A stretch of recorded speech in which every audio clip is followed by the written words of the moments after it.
This video is going to be a demonstration of vector illustrating using a program called Inkscape. Inkscape is free. You can just go to your browser, download it off of the web.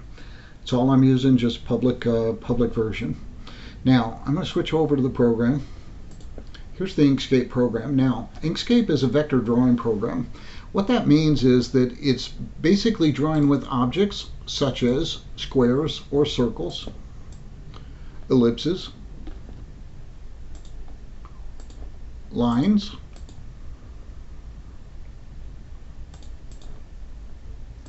or curves. Now, in order to use this program, you need to know some of the basics. I'm not going to be doing everything in this program. I'm not going to show you every function, but I am going to sort of demonstrate the basic uses and how to create an image. Here I've got some images that were downloaded from friends' Facebook pages. I asked the friends that I got these from whether I could use these images, recreate their artwork. Told them they're going to get no reimbursement for these. So I do appreciate my friends Danielle and Mark and my niece Chelsea for the use of their images. Now, before we can create any of these types of images as an illustration, we need to know some of the basics of how to use this program. So let's start there by just looking at the program to start with. You can see at the bottom of the program we've got a color palette. Now, we've got a little X over here that represents none, and then down below here we see fill and stroke.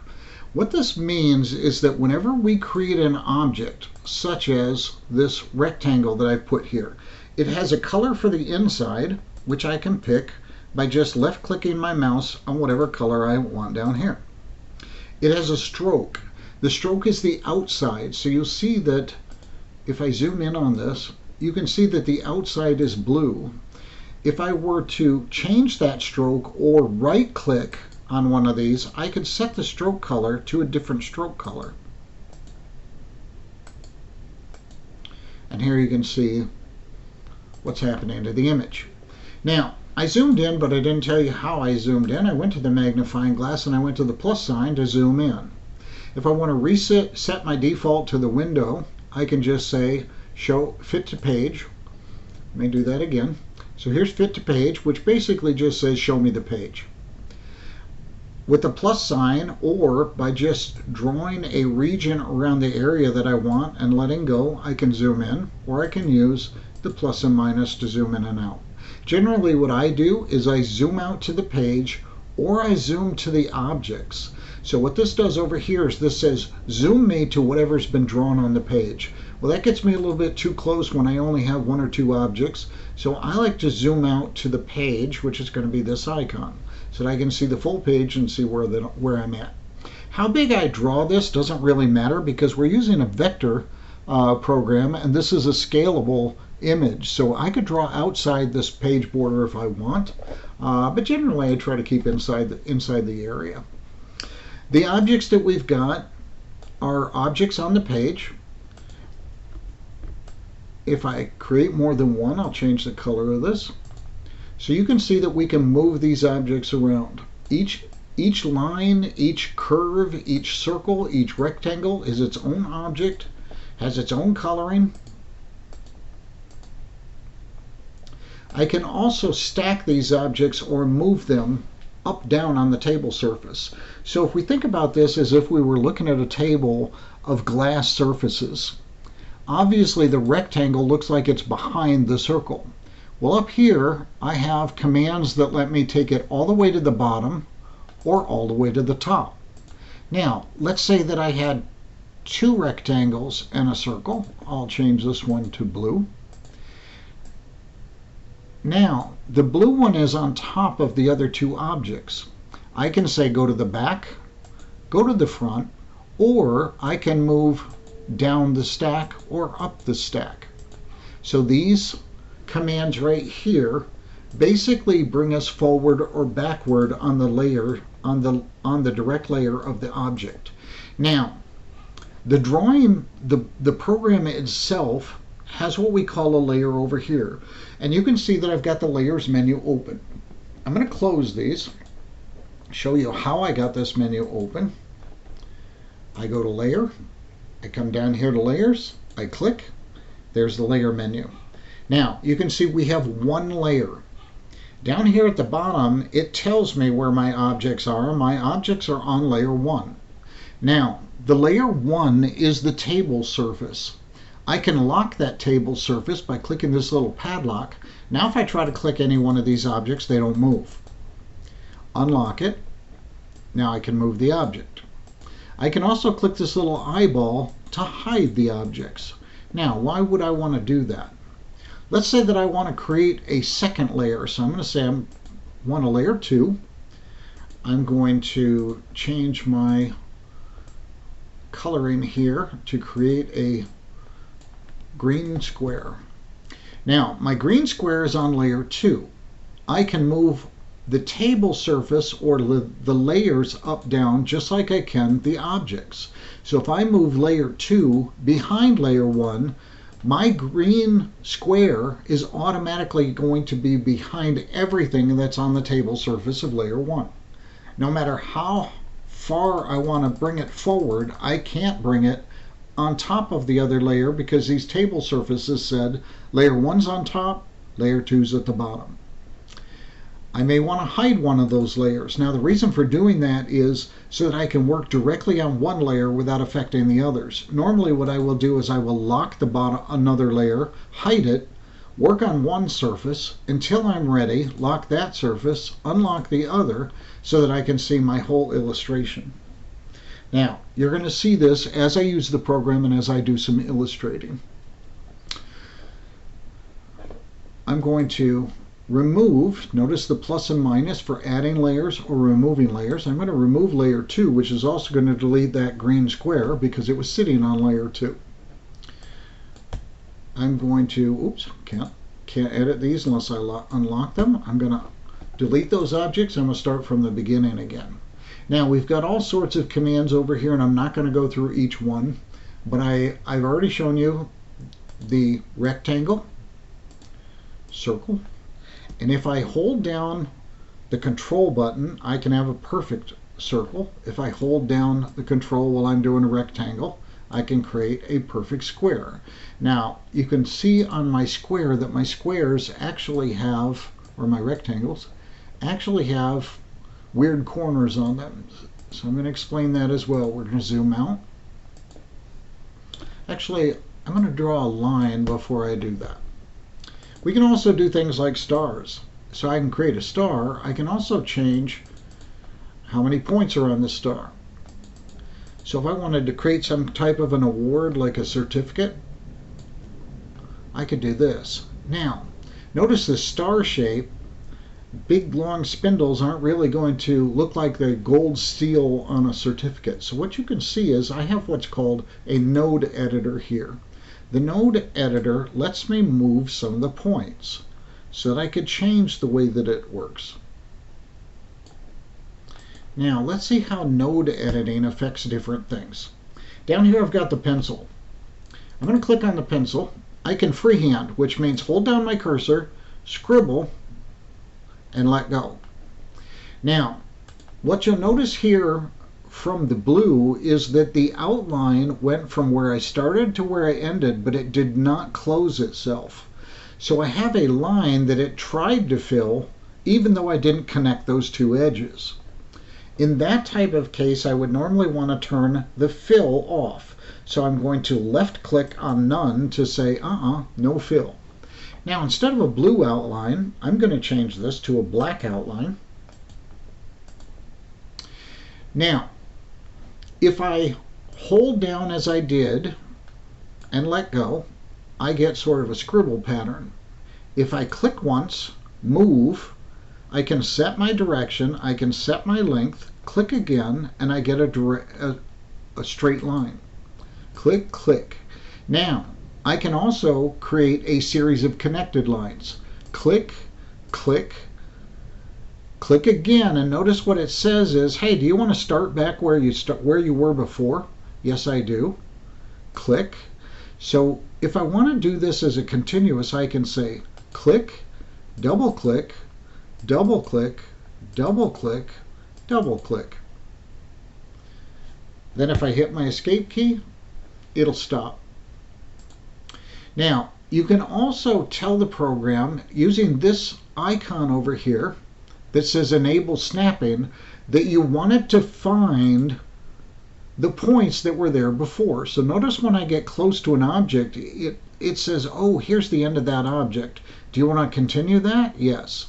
Now let's say I wanted to connect this to this, right?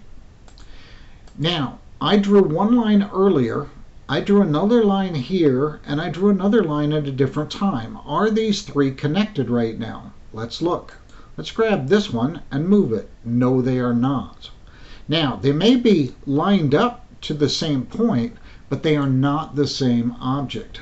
They are different objects altogether. If I change this one to a red line, this object is different than this. Now, I can grab one of these objects with my cursor, hold the shift key down, grab the other object with my cursor. I can then right click, or I can go up on the menu. I can group these.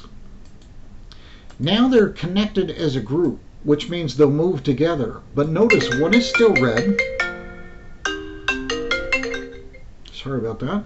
One is still red and one is black. They are not the same object. I'm going to ungroup these.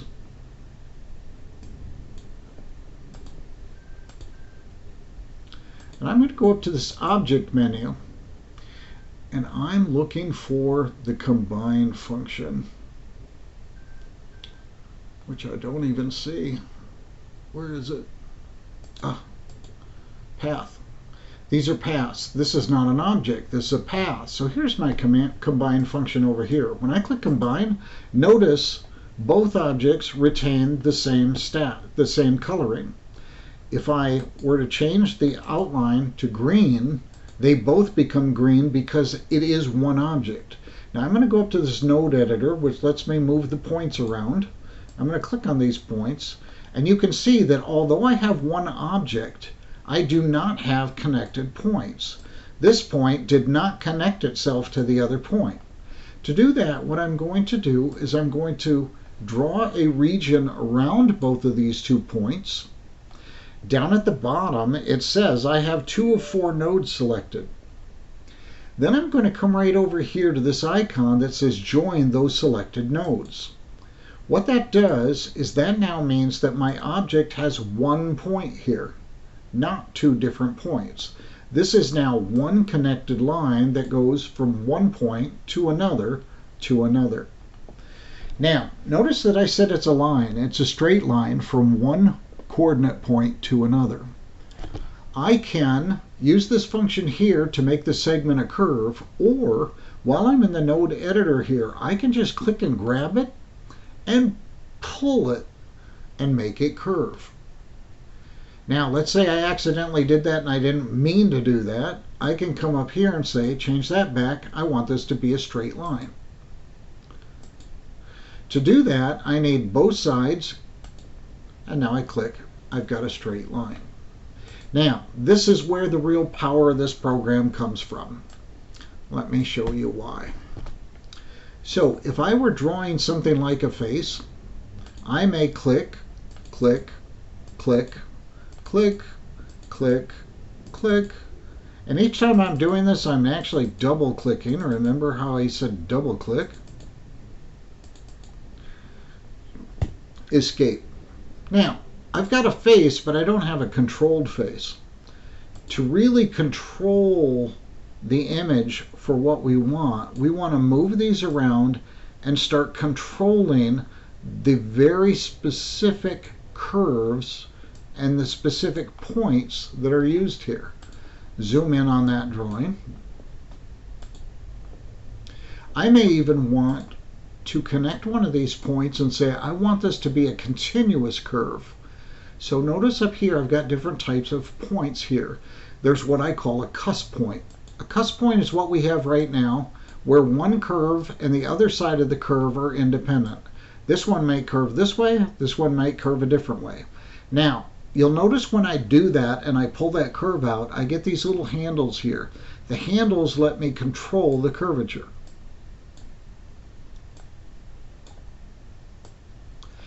Now, Down here I have a cuss point. Notice when I move this handle, I do not affect the other side of that point. Over here I also have a cuss point. Now I can try to make a smooth continuation across that, but I can have the program help me as well. So let's look at the different types of points. If I make smooth, then it smooths it off. Now when I move one side, we can see that it affects the other side. Over here, I can also say I want it symmetric. So if I change the handle's direction and the length, both sides will be affected in both direction and in length. Or I can say auto smooth. Now, what good is auto smooth? Well, let's delete this object. Let's freehand.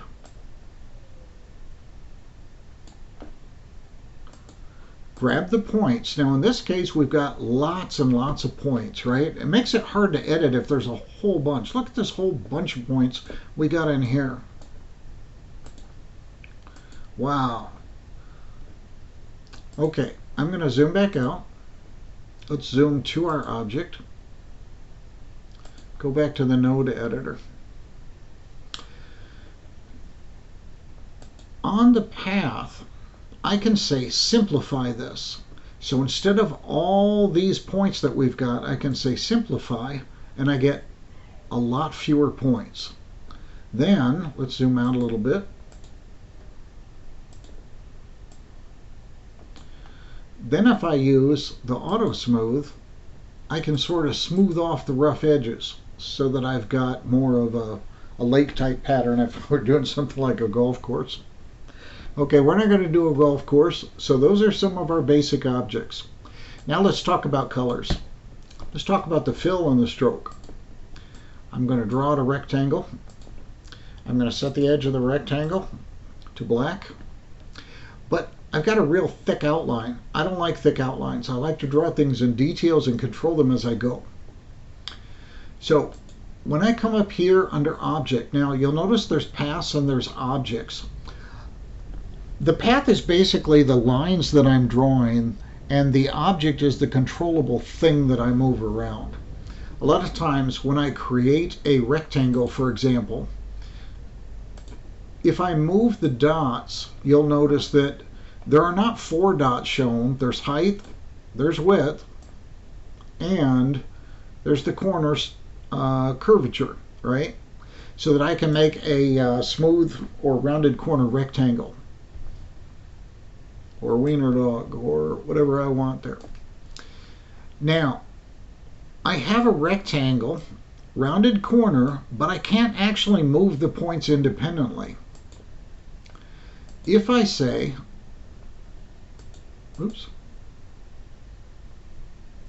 I want this object to a path, the object being the rectangle, the path being a controllable thing.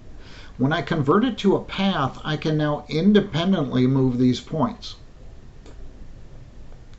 It is no longer a rectangle. I can no longer get back to that rounded corner rectangle function that I started with. It is an independent object with controllable points. Let's delete it. Start back again. Now, notice I created a rectangle. It's an object. I'm going to go to Fill and Stroke. Fill and Stroke is going to give me a menu over here. Notice it says there's Fill, there's the Stroke Paint, and the Stroke Style. Well, let's start with a solid color for the fill. When I click on that, it fills it in with a color, and over here I can control H, which is the hue, S, which is the saturation or the amount of color. So if I said I want this to be yellow, you can see that I've got yellow, but it's really dark. That's really not yellow. That's because I have an amount of saturation and I have an amount of lightness or brightness. If I change the brightness, I can move to yellow right in here, or I can go to a shade, a dark yellow, or to a tint, which is a light yellow. Now, the last thing that I have down here is the alpha channel, or what we want to called the opacity. Let's say that I put a rectangle in the background. I'm going to make this rectangle this sort of burnt red color. I'm going to push it to the back.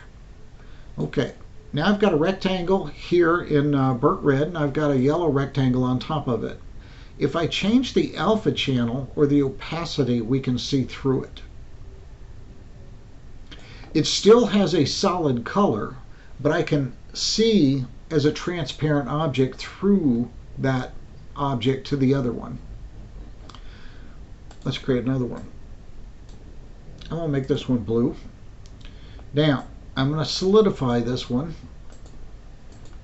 Okay, you can see our different layers. This one's on the top, this one's on the bottom, the yellow one's in the middle. Next to the fill, or flat color, I have what's called a linear gradient, and I have a radial gradient. I'm not going to get into all of these, but I'm going to cover these two real quick. A linear gradient says that I have a gradient that goes from one color to another, or one opacity to another, in a certain direction. Here we can see that my blue is solid on this side and transparent on the right side. Well, how do I control that? What if I wanted it to go in this direction instead of in a horizontal direction? Well, down here at the bottom of my commands, I've got a little arrow that if I click on it, I just clicked, I have 2 points. There's a circle and a square. If I move the square around the left side, that's my solid. And if I move the circle around, that's my transparent. And you'll notice as I move it in or out, I can change how transparent that becomes, right? Now, clicking back here on the square, you'll notice when I clicked on that, it immediately came up with the color. So I can come over here and say, hey, I want that to be a certain color, right? Well, I can also click on the other side and say, I'd like this to be a different color, and instead of it being transparent, maybe I also want it to be opaque. Maybe I want it to go pink. So you can see how I can control that shade, that gradient. Now, in this case, we have a linear gradient. If I change that to a radial gradient, then it's a circular gradient, still controllable by this direction object. I click back on it again, and this time I'm going to get 2 handles. I can move the center as to where the green starts. If I move one handle, I get the width. If I move the other handle, I get the vertical. So how would we use that on an object? Let's say that I were creating a ball. So right in front of these objects, maybe I want a ball and a little shadow underneath that ball. I'm going to click, I'm going to hold down my Shift key and my Control key, and I'm going to draw a perfect circle right here in the middle. I've got a pink ball. Now I'm going to take the circle object and I'm going to create an ellipse down here underneath. I'm going to move it near the bottom and I'm going to put it in the back. So I've got my ball and I've got my shadow. Now, if I want this to look realistic, then I'm going to take the ball and I'm going to need to color it. So I'm going to put it in a radial. I'm going to now control the radial. I want the outside to be opaque, and I want the inside to be opaque, but I want the inside to maybe go closer toward white. You see up here how I'm controlling the lightness. Now, we normally think of light as coming from above, which means light is coming from this direction, right? Normally, because we have lights overhead in a room, and when we're outside, the sun is overhead. So normally, when we're working with an object, we normally put the highlight points up rather than down. Oops, didn't mean to do that. Hit undo. Now I'm going to spread that out, and you can see that I can control how much shade. I'm still on a radial.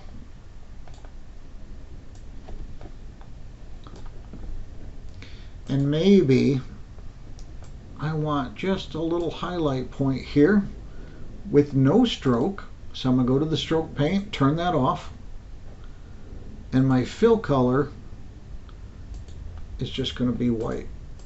So I get a little highlight there. Move it over here where the sun is hitting, right? Now, down here for the shadow, I want my shadow to be black, but I want it in the direction to go in a gradient radial direction with my square as my orientation point and my circle as my direction. I'm going to right click on this X. Oops. Let's go back here. Right click, set that so that I have no outline. Now I can also just click on the object and go up here and say no stroke, right? Now, using my direction, I may not want a solid even for my orientation point, and I may want that to fade off into the distance. So I can control where my shadow is.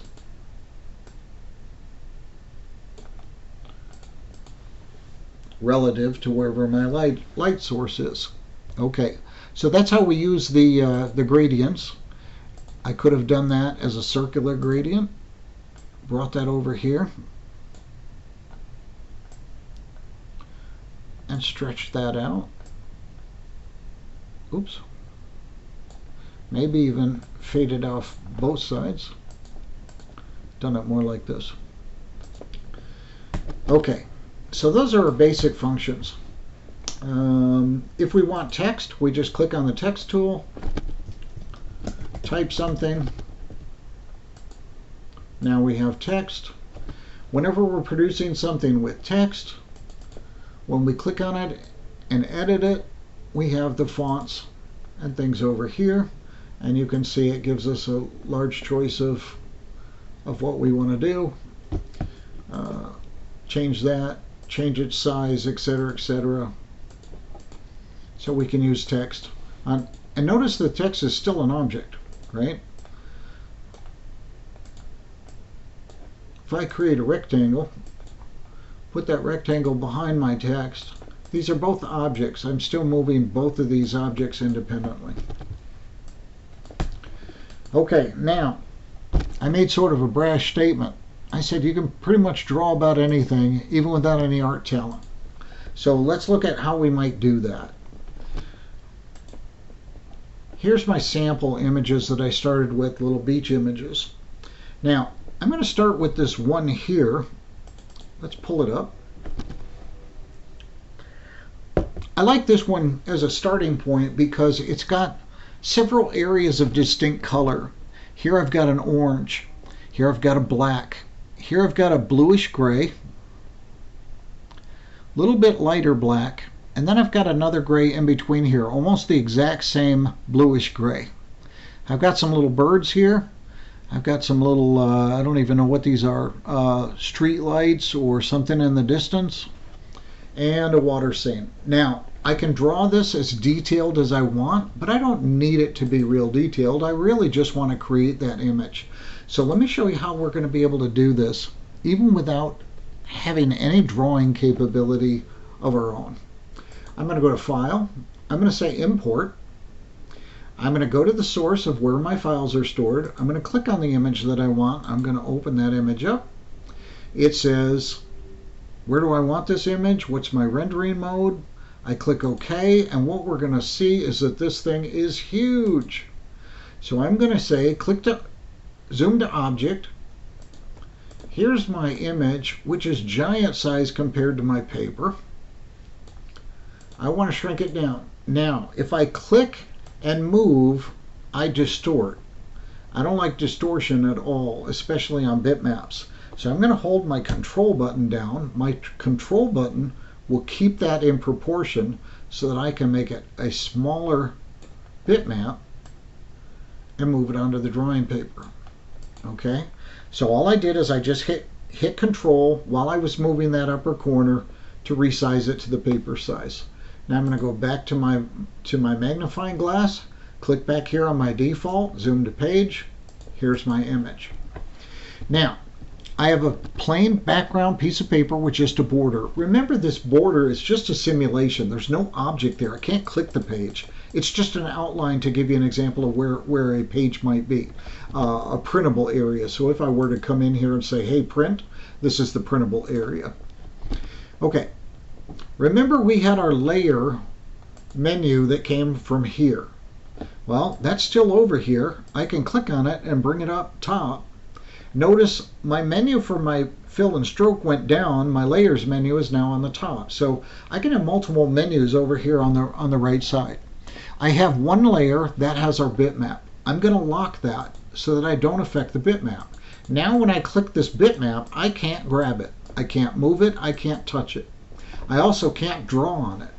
So I'm going to create another layer using the plus sign called layer 2. I'm going to click add. Notice layer 2 is on top of layer 1, so it's in front and it's editable.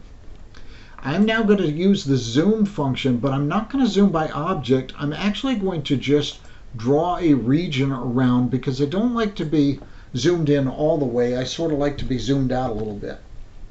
Now, so if we were recreating this, how would I do that? Well, I look for large areas and I look for large colors. I see this outstanding orange in the background. I see this outstanding gray in the foreground. Okay, well, let's do that. So I'm going to go here and notice because I have my snapping enabled, I can click here. It's going to tell me where I'm at, and I can say I want orange all the way across from here to here. Now, that's not orange, is it? Nope. So I can click on it and say I want it orange. Now, maybe I don't know the exact color orange. And my object here is coming out transparent. I don't want that, so I'm going to make it opaque. I'm clicking the alpha slider all the way to the right to make that opaque. Okay, how do I get it this exact color orange? Well, look down here. I've got an ink dropper that says pick colors from the image. So if I click over here and pick, I now have that color orange from the image itself. Now, my object is down here. My drawing is up here. Gee, it looks like it goes from a dark orange to a light orange. How did we do that? Well, that means my direction would be over here. I would click from here up. Here's my origin, which means my orange. I want that opaque. Here's my other color up here, which is transparent, but I want it opaque as well. So I have my circle highlighted. I'm going to move the alpha channel all the way over to opaque. Now both colors are the same. If I click on the ink dropper here and I click up at the very top, I get the light orange that was in the photograph. Now I have the gradient almost exactly like it was in the photo, and I can control it. I can have more of the light colored orange, or I could have a little bit more of the darker orange. Now, I may also want an even darker orange on top of that. So I could also take this object, I'm going to right click on it, and I'm going to say duplicate. Now notice it's Control D. I like to do these by the keystrokes, so I like to just Control D, get another object. But if I hit duplicate, I've got two. Now how do I know I've got two? Grab one, move it around. Okay, I've got two. Click undo and it'll put it back on top. So I have two objects, one on top of another. I'm going to come back to gradient on this top object, and I'm going to change the origin to a darker orange. Now I could pick down here, but since I already have this orange, I'm going to darken this orange here. But now I want the other side to be transparent. Now let me show you what I've done. I have a dark orange, and here's my original gradient. In this case, I'm going to bring this dark orange only way near the bottom.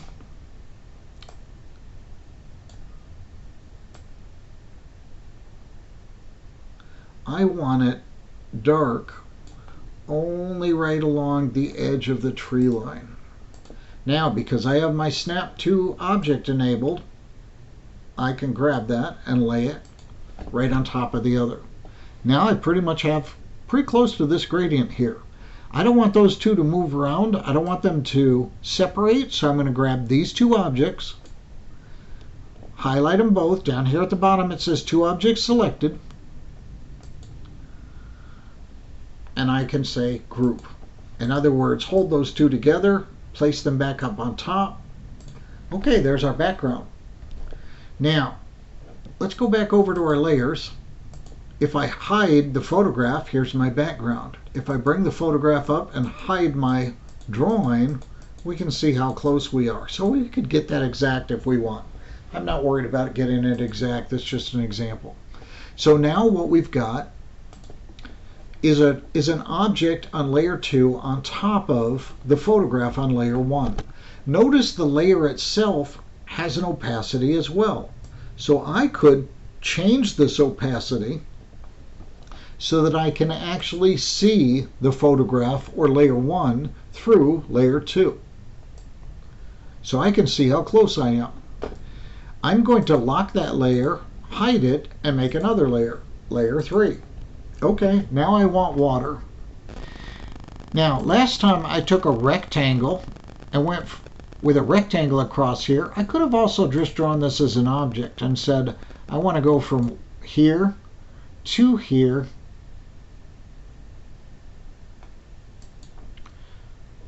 Oop, I didn't double click. To here, and back. Now, the problem with doing this, let's give it its color. I'm going to pick a gray color in here. The problem with doing this is if I were to zoom into this corner right here, you'll see that I didn't get that exact. That's not good. I want it perfect. I want them lined up perfect. So this is why I didn't start with a hand-drawn object, why I went with a rectangle and said go from a corner, oops, to another corner so that it would snap. Or I could just go this way and say snap to them both and bring the rectangle down. Now that I've got a rectangle, I might want to change that to a path so that I can move the individual points. Now here's the problem. If I grab this point and try to move it down, I could try to constrain it by using the, I think it's the control key, or I can draw a region around it to select it, and I can use my up-down arrows to move that up and down this way. Now I have my gray object. Let's move that out of the way a second. Okay, so we can see what we've got. We've got the gray object that's on top. I'm just going to click undo so that it puts itself back again. That's on layer 3. I'm going to lock that, hide it. So now I've got my water area here. I've got my orange sunset in the background. Now let's start creating some of the more complex objects. I'm going to create another layer here, layer 4. Well, this object right here looks like an up-down rectangle, but I don't have to be exact. Now, I also can overlap that, and I don't need to worry because I'm going to show you how we're going to intercept those in a minute. I'm going to use my pencil. I'm going to click off of the object here. I'm going to click, and I'm just going to click past this, click another one, click another one, click another one. Okay, so each time I do that, I'm double clicking. Now I'm going to zoom in.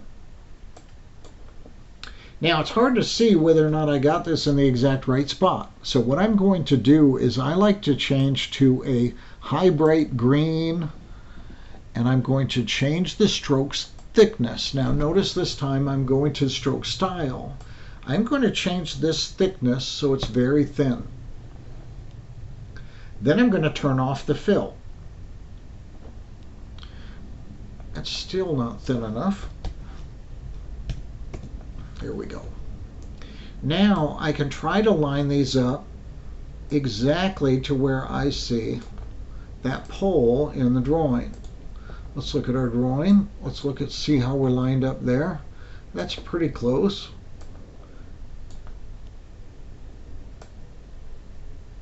Looks good. I've got a little bit of a circular area there. Okay. I can double click on this object, create a point, say add, double click on the object here, create a point, and then I can grab this little area in the middle and move that out to create that little circle. Now, that's one object. I'm just going to leave that there all drawn in with just a bright green outline. I'm not even going to worry about it. Now, I could try to do maybe this background area with freehand. I'm not going to get it exact, but I'm just going to draw my own. It doesn't have to be perfect. I'm just going to freehand across here. Oops. Now, my mouse, you can't see it, is bumped into my keyboard. I'm going to let go. I got to move my keyboard, move my mouse over, and notice I've got the continuation point so that I can keep drawing off the page. Now I'm going to let go. Now, is that one continuous line? Well, if I change its stroke, did it all change? It sure did. It's one continuous line. I'm going to double click on the end. Oops. Single click on the end. Click down here to continue. Double click to continue. And connect those over here. Now I have my background black area. Maybe I don't have a lot of control over that, so maybe I want to convert that, grab all of those pixels, and say, hey, I think I'd like to simplify that path a little bit so that I have less pixels across there. Now, if I wanted this exact, I would need to zoom in to each one of these areas and actually follow the tree line. By moving points, I could click, grab a point, double click, grab a point, double click, grab a point, and you can see it's be pretty easy for me to track this whole thing. Oh, I got a weird curvature in nodes over there. Now, here's a smooth node. I can't control both sides. I'm going to convert that to a cusp so that I can control this side.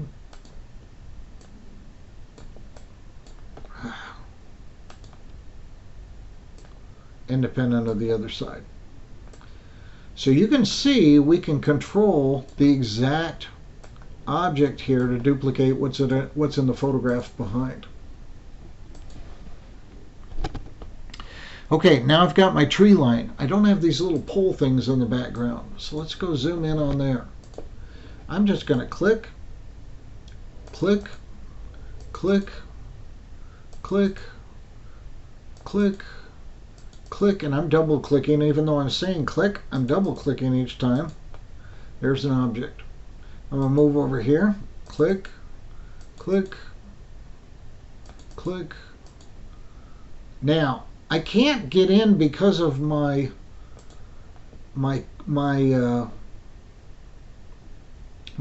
snapping here, so I'm going to turn that off so that I can just click off.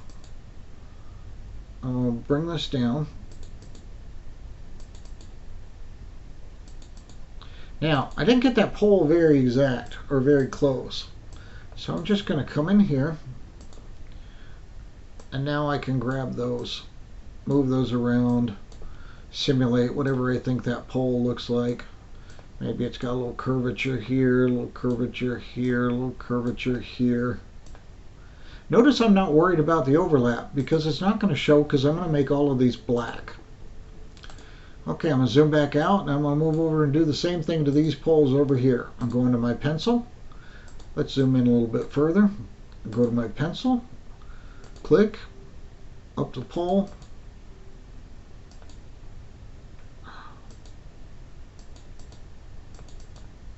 Double clicking each time. Notice I don't like to get too close when I click those together, and normally because of that enabled functionality over here, we'll pan over to these other two poles.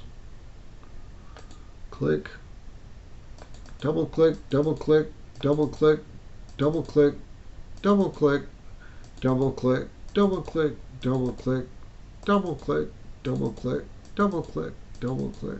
See, it's easier for me to just say click than it is double click. But I am double clicking. And I've got one more, and I need, since my tree line is not exactly where the photograph is, I need to come down here.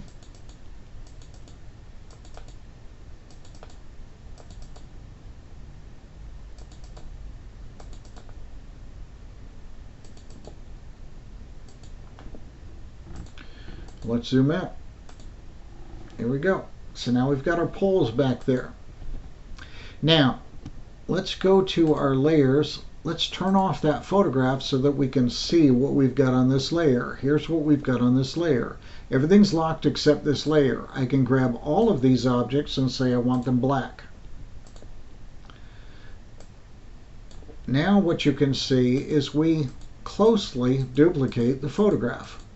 And that's closely because I didn't worry too much about that, the detail of that tree line.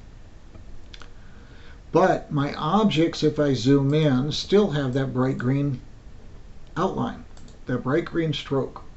So I'm going to come out, I'm going to grab all those objects, and I'm going to, let's do this off the stroke menu. I'm going to say stroke paint no. Let's zoom back into that area there. I'm going to click off. By the way, sometimes Inkscape has a problem with the draw where it won't redraw all the objects. When that happens to you, you can just redisplay or just remove or just hit the magnifying glass and just go back and reset your view and it'll redraw the objects. So don't think that it necessarily deleted anything. I'm going to turn back on my image. So there's my image, but you'll notice I overlapped. I went way beyond that area for my black objects there, right? Now, what I'm going to do is I'm going to change this layer and I'm going to keep my photograph there, but I'm going to make it transparent so that I can see it, but I can still see the object layers on top.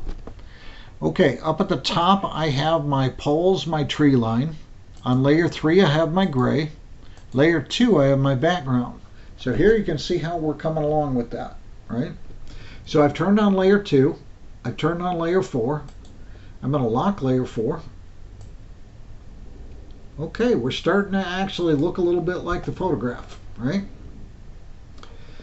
Okay, I'm going to turn off layer 4. I'm going to turn off layer 2, just the visibility. I haven't deleted them. I'm going to click the plus sign. I'm going to create a layer 5. Now, let's go grab these people and let's go draw these people. So, I'm just going to click from his shoe up, double click, double click, double click. Now you'll notice it's filling in my object. I don't like that. I'm going to click off here. I'm going to turn my stroke to black. Actually, I like my bright green. Let's get a bright green.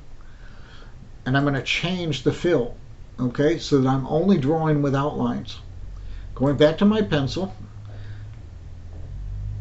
I'm going to double click again, and I didn't get connected. So I'm going to hit escape. I'm going to delete this. I'm going to reselect that object. Now I'm going to zoom in a little bit further onto him. Notice I've got my object selected. I'm going back to my pencil, click, click, and in this case I'm double clicking. There I've got a curve, so I'm going to end up making that a curve. Here I've got a curve. Notice I'm drawing just with straight lines, but I can make these change to curves later on. I'm going to cut that a little bit here. I'm only going to get the points of departure here between the curves. A knee there, a shoe down here, Notice I'm not worried about where the edge is because it's going to overlap this other object I've got.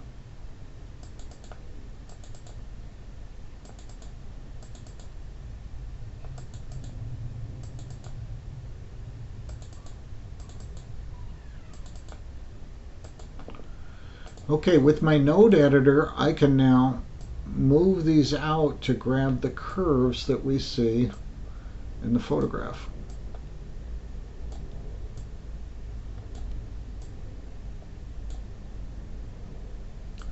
Can't quite tell what's there. I'm going to take care of that later. Curve, a little bit of a curve.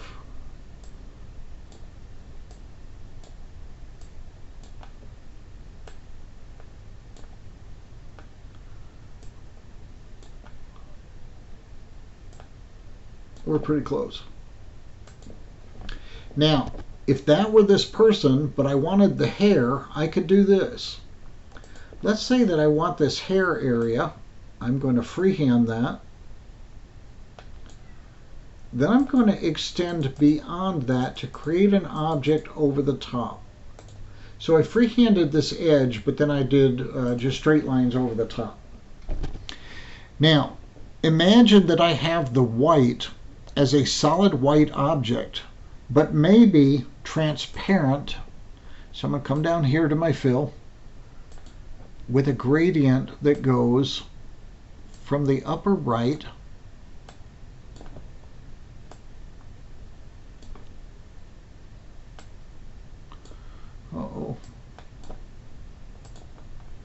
let's do that again. I'm not getting the right gradient there. Oh, I'm on the stroke. Let's turn off the stroke, go to fill. It's the gradient that I want on the fill. Direction arrow. Here's where I start. Here's where I end. Now, notice the person's hair here. It's whiter on the right side and fades off toward the left. So I'm just going to create that little fade there. I'm even going to make this side a little bit transparent.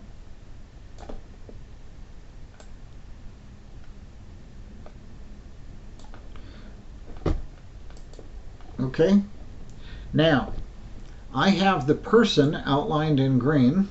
I'll go ahead and just solidify him in a darker green. Then I have this object over the top to represent the hair. Now I'm going to duplicate the person because what I'm going to do next is actually going to delete the object. I may duplicate this. I'm going to hit Control D and bring it over here.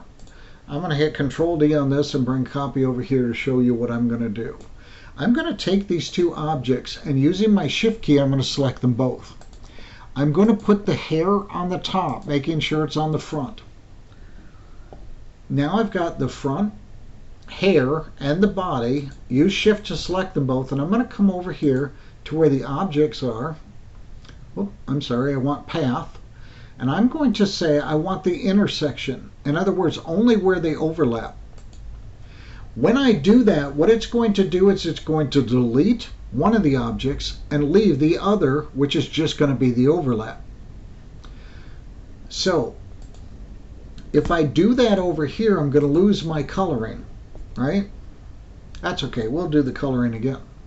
But I need a second person because it's going to delete the person. Notice it just didn't redraw my person. I'm going to have to zoom out. That's just a redraw error. Okay, so I'm going to duplicate the person. I'm not going to duplicate the hair because I only want the outline. So now I'm going to select this duplicate and the hair, come up here to path and say I want the intersection. In other words, where they overlap. There we go. My coloring needs to be white. Let's zoom in, do the gradient again. Gradient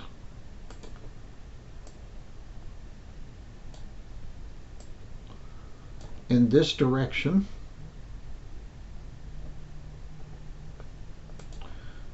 And I want that a little bit more transparent, like that. Now I'm going to zoom back out again, zoom in. Oops, let's zoom in here. Okay, I now have the hair correct, but this person is going to end up being black. Let's look back at the original layer.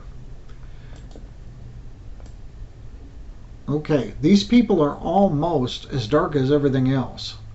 So I want him, oops, I want him to be black with no stroke. Let's turn off the stroke path. Now I've got the hair around him and I've got the shadow. So let's look at the whole image. Let's look at our other layers so that we can now see him walking past the tree line. Okay, I'm back to only layer 5. We need her. We're going to do the same sort of thing.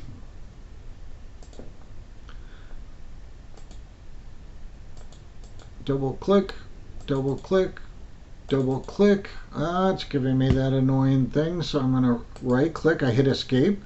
I'm going to right click, set this as the stroke, turn off the fill. Oh, not getting a stroke to show up here. Why not?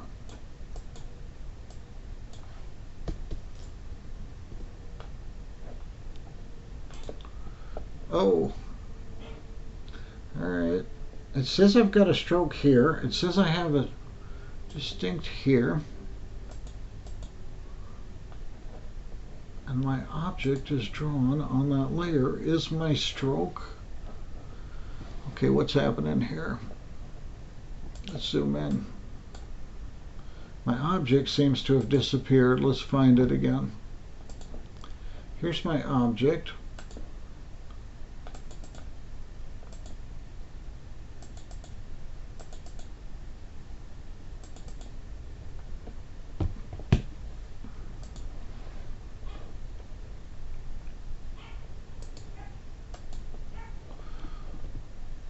It seems that my stroke is possibly so thin I can't see it. Ah, maybe it's transparent. Oh.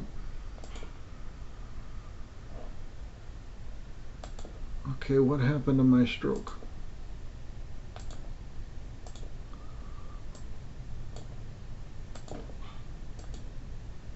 Turn off the bottom layer.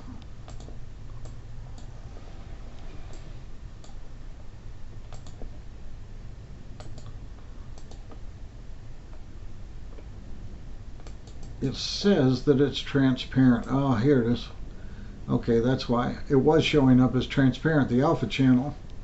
Oh, that's on the fill. Oh, no, that's on the stroke. So it was showing up here as not being solid, and it's showing up as transparent. That's why I wasn't seeing anything. Okay, I'm going to change that back to something thin. Going back to my light green, turn off my fill. Let's bring back that background object so I have something to trace.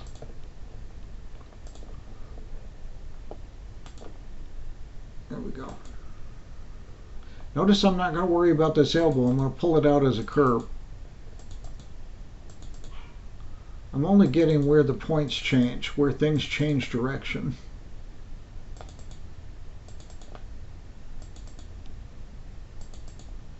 Doesn't look much like a person, but it will. I'm going to bring that out. I'm going to bring that out. I'm going to bring this out. Bring this out. Now remember, I could zoom in and grab these handles and gain precise control of these. So it's really just a matter of patience and how much detail and how much effort are you going to put into the drawing. The more effort and time you spend in drawing the details, the better your image is going to come out. Now, this would be my black area. So I'm going to make this filled in black. I'm going to turn off the stroke. Now, what I could also do to sort of give a little bit of a highlight around that is I could make a gradient outline. I could also duplicate a part of this and do the same type of gradient like that, but I'm just going to leave her as is for now. Okay, I'm going to zoom back out to full, zoom back to the image so that I can see it. Now I want the pier. I'm going to turn off all these menus because I want a little bit more area here. Okay, I'm on my pencil. I'm going to click from here as far as I can make that line trace before I sort of need to change its path.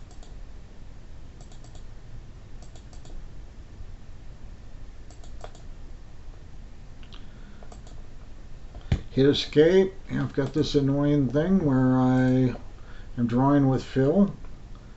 Change this to my green stroke that I like. Now, looks like I'm going to have to come over here to see the edge.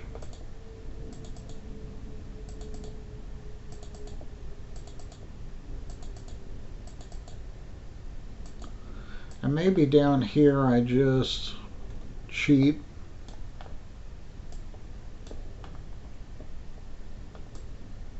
Freehand this. I'm going to go beyond the border. And I'm going to continue over to here. Okay, now I just have the big outline, but I don't have all these cutout pieces here. So what I'm going to do, imagine that this were one solid object, right? If it were one solid object, I could then create pieces to cut out from the middle. So I could say, I want to cut out another object from here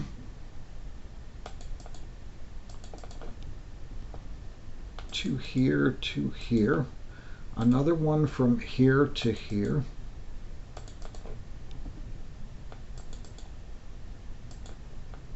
oops,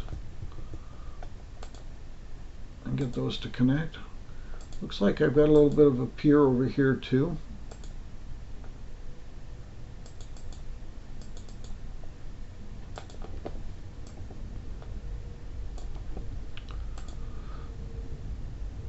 So what I'm going to do is create sort of a stencil. Now, those lines don't line up there. So if I were trying to do this as an actual illustration, I would need to be much more careful about that. This one's going to be somewhere behind his leg. It will not auto pan for me, so I'm going to go all the way over to here.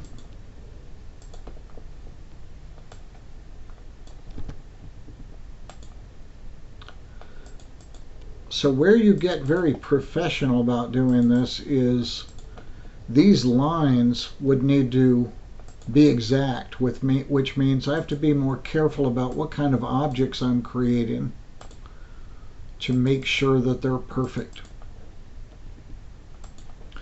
That's sort of the difference of creating a professional graphic and an amateur graphic is the professional artist will spend lots of time working the details.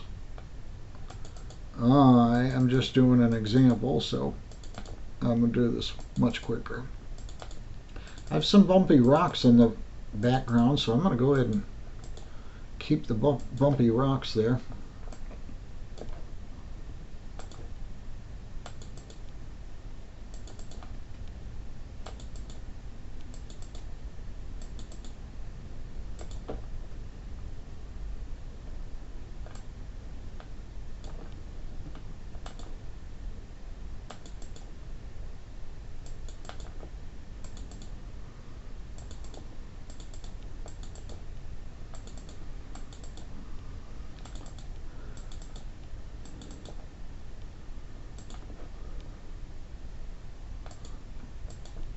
Oops.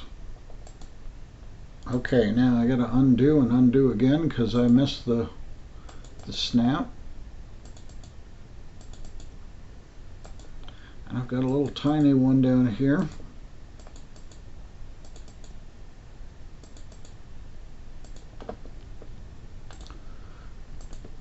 I'm going to zoom out and see how close I got. I got pretty close.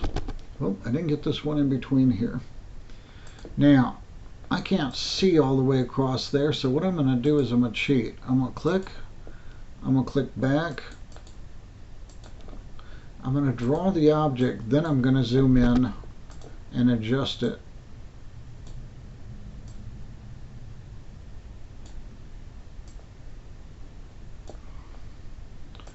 And you can see that this side and this side should really line up perfectly across there, just like this should down below here. Now, these are going to be cutout objects. Nope, let's get this far point here.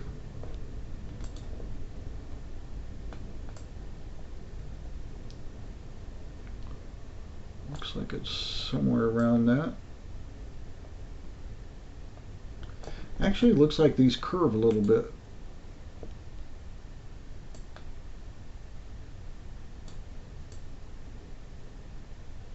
So I'm going to make them curve. There we go. Okay, zoom out, zoom back. See how we're doing. Now, that's for our cutouts, but that's not for the gray that's over the top with the lighter gray. Okay, now I'm going to bring back up our layers.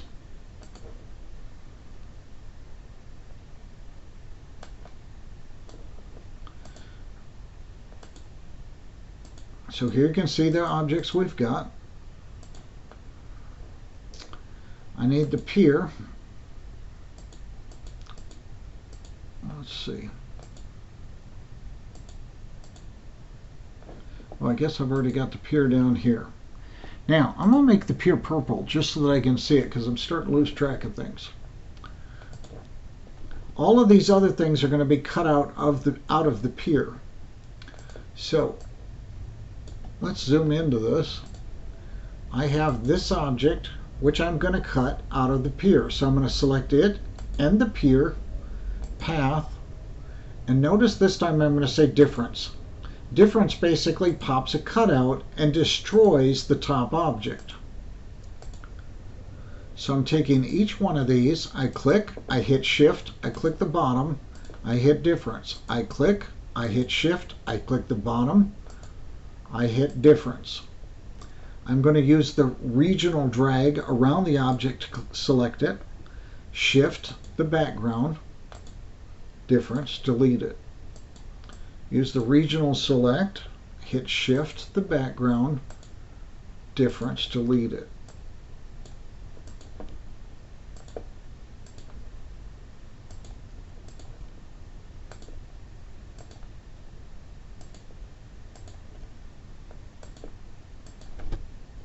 Now, I could have tried to select all of these, select the background, difference, but notice that doesn't work. So I have to select each one of these individually, click difference, shift, click difference, shift, click difference, shift, click difference. Now I've got the pier.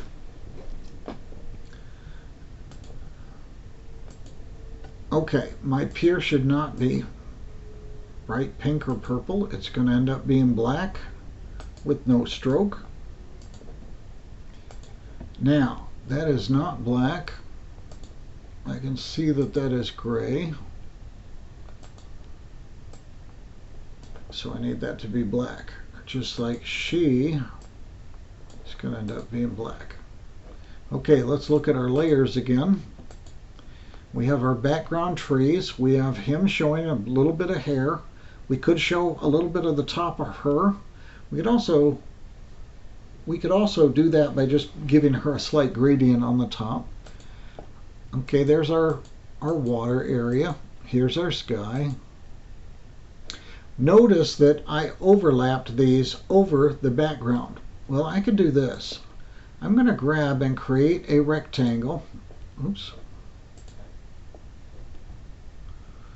Let's let's see, here's my region. I'm going to unlock all of these. I'm on layer 5. I'm going to grab a rectangle over the top of the whole thing, and let's set this rectangle as blue. Now I'm going to lock down all these objects in the background again and hide them. I'm going to put the blue in the background. So now what I have is blue that matches the outside rectangle because I used this little command for snapping. Notice I overlap. Well, there's two ways I could do this. I could grab this to try to intersect with that square. I could also grab my rectangle, duplicate it. I'm going to change its color so it becomes apparent to what I'm going to do. Let's make it a gold color. Now I'm going to grab this edge and bring it over this way. So these two perfectly line up. And what I'm going to do is I'm going to use this rectangle to cut the edge of the pier. Using path difference. Now I've cut it so that it perfectly matches that side area. So that if I turn these all back on, oops, let's get rid of our blue. We don't need that blue rectangle anymore. Now if I turn these all back on, you can see, oh, I didn't cut off the tree line, so I'm going to hit undo, undo, undo, undo. Got my blue rectangle back. Let me find my tree line. There it is. Now, the blue rectangle is on layer 5, but the tree line is on layer 4. See the tree line here? I want the blue rectangle on layer 4. So what I'm going to do is I'm going to click the blue rectangle. I can say, I've got to find it here, layer, I'm on the wrong menu here, layer, move selection to layer, and I can pick layer 4, but layer 4 is not unlocked, so I have to unlock layer 4, come back and say move my blue rectangle to layer 4. Now when I select my blue rectangle down here, it says this is a rectangle on layer 4. When I move it to the back, the tree line and the rectangle and this pole are now all on the same layer. Now I'm going to do my little trick again where I'm going to take my blue, I'm going to duplicate it. I'll change that to gold so you can tell what I'm doing. And I'm going to use this as a cutter, and I'm going to grab the pole to cut the top of the pole off.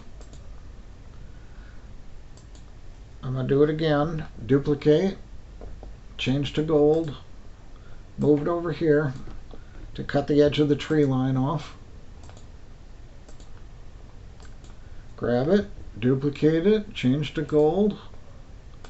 I'm just using this as an object over the top of the other object so I can use it to cut away the extra. Now, let's see, hopefully I don't need that again. Let's unlock. And now you can see that what we're creating as an image, I'm going to lock this up, it's pretty much the same thing as the photograph. Now, I can take all of these objects from these other layers now that they're drawn, and I can start moving them all to one layer. So I'm going to say layer 2, unlock. Take everything from layer 3, grab it, move it to layer 2. Take everything, now I can hide and lock. Take everything from layer 4, move it to layer 2. Hide that one. Everything from layer 5, move it to layer 2. Now what I've done is I've moved all these objects to layer 2, which means I can now delete the extra layers that I was working on. Now I have a drawing with only 2 layers. I have the image and the drawing over the top. Let's bring that back out.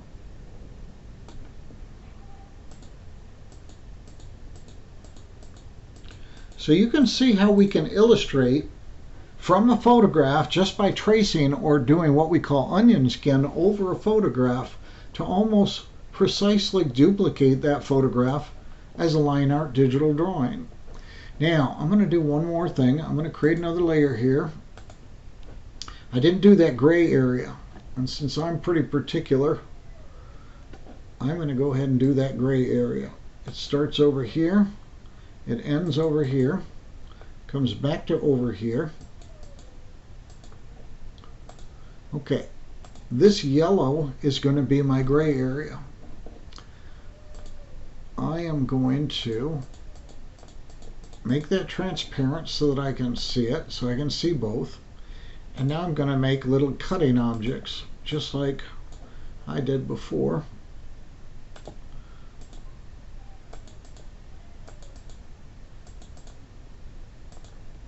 Change that to a light blue.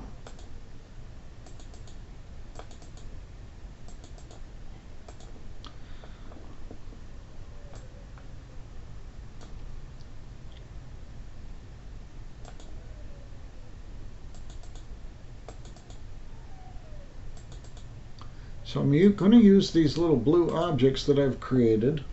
Hit Shift, hit the gold object, hit the difference, so that I can cut that away. Click on the blue object, I gotta click off, click on the blue object, hit Shift, hit the gold object, cut away. Click off, click the blue object, hit Shift, click the gold object, cut away. Now, my gold object is not supposed to be gold, so I can turn down its saturation. Saturation is the amount of color. If you take away saturation, you get gray. So I can actually make that gray by just taking away the saturation. And I can pick the color of gray that I think blends in with that. Or I can click the ink dropper and go grab whatever I think that gray is. All right, let's put our layers back up. Only this time I need layer 3 above layer 2 so that I can see that gray area. Let's look at the whole thing.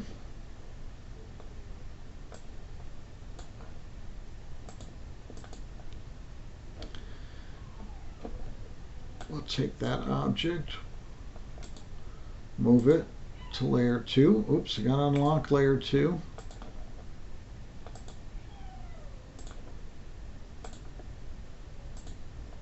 There we go. Now I can delete layer 3.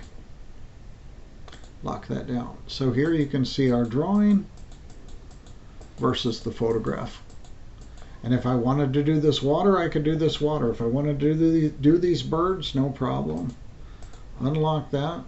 Let's hide that one, put another layer. If I want birds, to do the birds, you really don't have to be precise because they're not precise. I just click, click, click, click.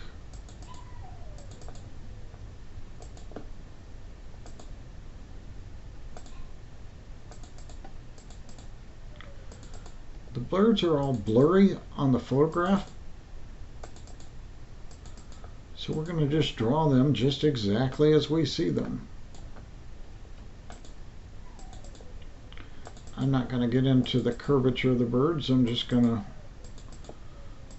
sort of make these irregular blobs. If it was good enough for the photograph to work, it's good enough for my drawing.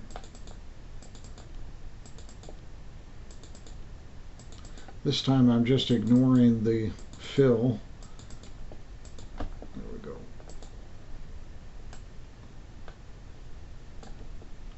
And maybe I want a couple over here. I guess stop.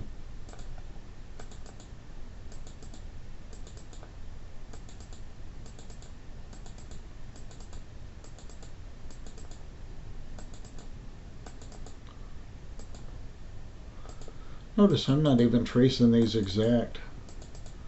They're blurry birds. Oops.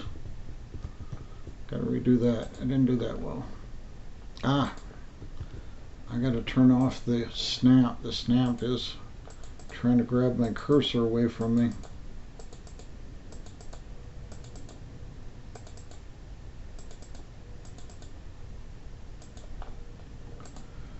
Okay, let's zoom out and see what we've got. And I'm not going to draw all the birds there, just enough to show you how you can do the birds and get the birds in there.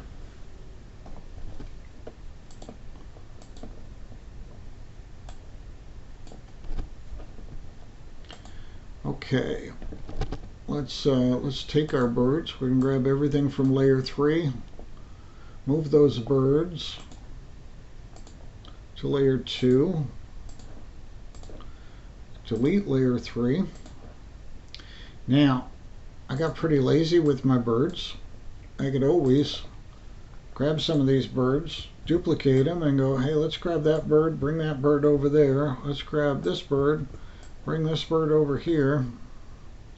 So I got a couple more birds in there. So I'm a little bit closer to what the, oh, probably need one more bird. Let's grab this bird, put him over there. Oh, turn the snap off.